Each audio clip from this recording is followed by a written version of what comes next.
You're listening to the Ask Drone U podcast. You ask, we answer your drone questions. Whether you're here to turn your passion into profit or you simply fly for fun, we're a community of learners and teachers who aspire to achieve greatness. We are Drone U. We've heard your stories. Frankly, too many of them. You crashed your drone because you were flying near stuff. That was me clicking in case you couldn't hear it. And the thing is, sometimes sending it to the manufacturer can take weeks, months, especially if it's over the Chinese New Year. And you don't even know if you're going to get the same drone back. Yep, that's true too. But if you don't want to deal with any of that crap, you got to check out the guys at unmannedsas.com/DroneU because they will not only inspect your drone, they're going to send you the shipping label to make it even easier. And these guys are Army vets, so why wouldn't you want to support them? For $29.95, they're going to diagnose and inspect your drone, and if you elect to get it fixed by them, they're going to give you $20 back towards the fixing process. That's right. Trying to use different words today. Anyway, check them out, unmannedsas.com/DroneU, and I've had way too much espresso. That makes for a fun podcasting session. And by the way, they are located here in the United States, so your drone stays in the United States. Definitely. Very cool. And also, if you find yourself traveling a lot because you are living the drone life, you finally turn your dreams into a reality, and you find it difficult to find good, healthy snacks, you got to check out Charky.love. That's CHARKI.love. Yes, that's a website. Check it out. They're on Amazon.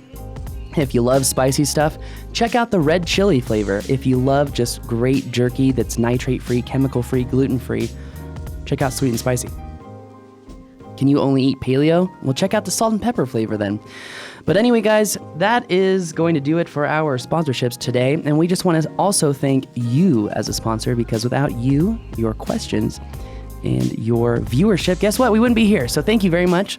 Absolutely. And welcome to another incredible episode of Ask Drone U. My name is Paul. My name is Rob. Incredible indeed, Paul. Thank you for hanging out with me this morning. And this is episode number 538. Good question coming up here. I think that, it's something that, I don't know, maybe not a ton of people are worried about at this point, but I think some people are still kind of wondering, how do I get the most out of this thing that I'm supposed to be using? Where do we even begin? I don't know. Oh, man. I don't know. Where do we begin? I don't know. Play the question. Playing the question? Ahoy there, you landlubber Paul and you scurry dog Rob. This be Paul the Pirate in Tucson, Arizona. You often mention the importance of keeping a proper logbook, and I do have a UAS logbook, and I'm trying to keep up with it, but I'm a little bit confused often because, well, I'm a pirate, and I'm trying to be a pilot. So, if you got any tips, I would really appreciate it forthwith.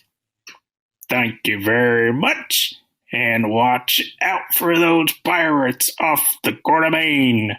Ahar! All right. Thank you for the question. So, two things. What pirate keeps records? Yeah, that's a very good point. I want to know. The only record they have is the treasure map. There's only a few rules in pirating. No rules is number one. Number two is drink rum only. And number three, treat the ladies with respect. And I thought that no record keeping was going to be one of them. That's number four. Okay, so there's 4 rules. Anyways, I don't know what a scurry dog is, but I'm going to look that up. It's not a nice thing. Yeah, I figured that. And then number 2, there was a little bit of Yoda in that question. Did you know? Did you hear that Yoda part? I did not know. So that was the Yoda pirate. So the Yoda pirate. There's just that little bit of where his voice went up a little bit. The bay. Sounded like Yoda. The bay we will sail through. That's right. Exactly. Thank you very much. Records we do not keep. Yeah. By the way, the FAA recommends you keep records, but you don't have to.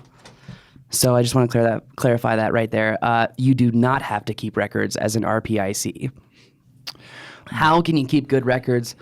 For me, it's logbook and maintenance book. So you have your logbook. If you do a deep cycle on batteries, that's always good to write down. It's always good to write down anytime you've tightened the screws on your drones. But if you incorporate your logbook so that if you write a logbook and say like, oh, I had a bad battery here, and then you say check maintenance log line 1, and you go to maintenance log line 1, and it's like, well, the battery had a voltage error. We went back, deep cycled the battery, tried to fly again. Battery was no good, so we replaced the battery. It's always really good to also write down how many hours you have on your propellers, because remember, they only last so long. Don't cheap out on propellers. Ever, ever, ever, ever don't cheap out on them. I really couldn't recommend the stock DJI propellers enough because they are very well built. What other question was he asking about the logbooks? I think his general question was, I'm a little bit confused out of how to get the most out of it, how to even use the thing. And so one of the ways I think we can distill the answer into something usable, Paul, is to say a couple things. Number one, why you use it. Number two, what are the basics? Like, what are the top 4 or 5 things that you should use a logbook for? Because I'm sure you can find logbooks. You're dealing with type A people, and they enjoy minutia, and so there's probably logbooks with like 30. What? That's not generalized about type A people. You're okay, fine, whatever. I'm talking about the people that create the logbooks is what I'm talking about. Because you're going to see these logbooks and there's 30 columns of stuff.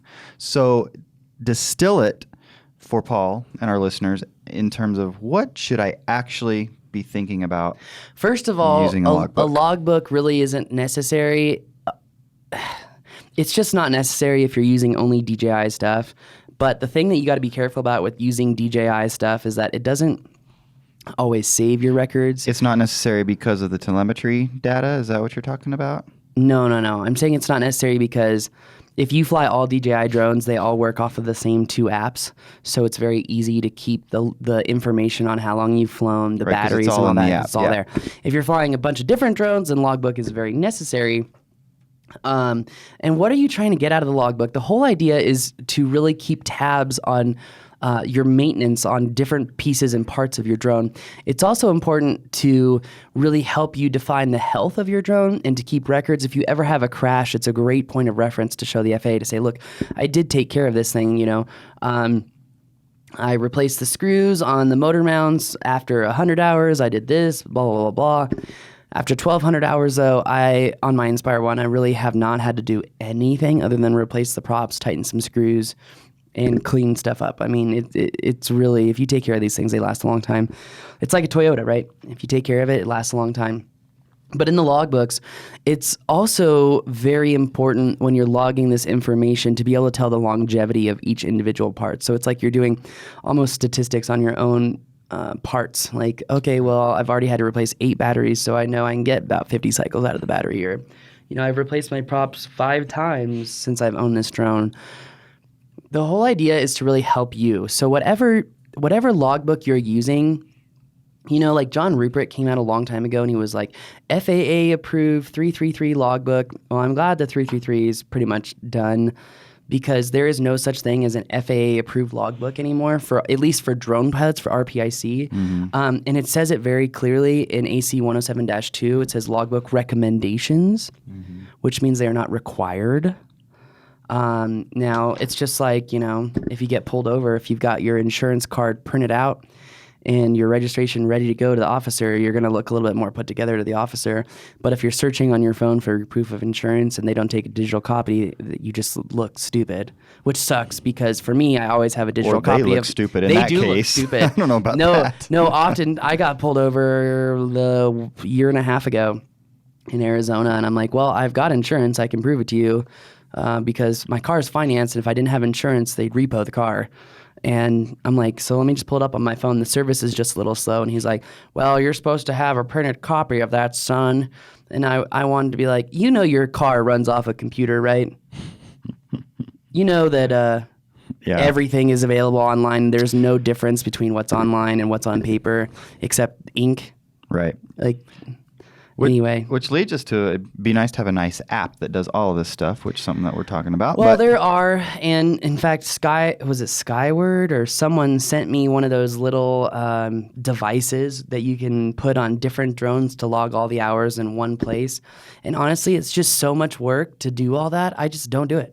Right. Seriously, I got too much to worry about, from marketing to keeping up on my records, to keeping up on insurance, to keeping up on finances, to keeping up on following up with clients, to keeping up with getting new clients, to keeping up with delivering to these clients. Like, I'm sorry, the time doesn't exist. Okay. So it's not required. Not required. But if we were going to have somebody that insists on doing it, name the top 4 or 5 things that they should be logging. Maintenance. Maintenance meaning when you change something out. Yes. Or, but not necessarily every flight. Because one thing I'd say is, if you're going to do it, commit to it and do it. Because if you do it even 90% of the time or 80% of the time, then why bother? Yeah. You got to do it all the time. Yep. And by the way, there are... the funny thing is, depending on which insurance company you go with too, they may ask you if you have logbooks and to see them. Which is a great reason to do them.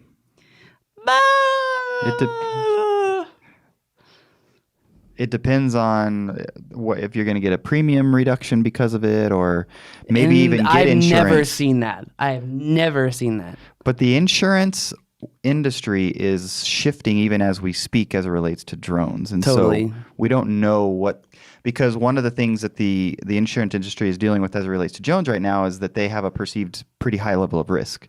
And so as they look for ways to reduce that perceived level of risk and therefore reduce premiums, I don't know, maybe logbooks will be something that they bring into the fray. Maybe we'll bring an insurance guy into the fray sometime to start insurance brokerage, because we could murder it, literally, with service. Your service and smile. Gosh. Would you buy insurance from us? What if you did a weird, creepy smile like this? like Chandler and Friends? Oh, that's weird. God, don't do that ever again. I can't believe I just did, actually. That's great. That tells you about how much we enjoy talking about logbooks. That bombshell, that's going to do it for us today. Logbooks are great, just like a good attitude and a speeding ticket. A speeding ticket? I think a good attitude is great. When you're getting a speeding ticket. Oh, you're putting those two together. My bad. Yes. We need to move on. That's going to do it for us today. My name is Paul. My name's Rob. This is Ask Drone U.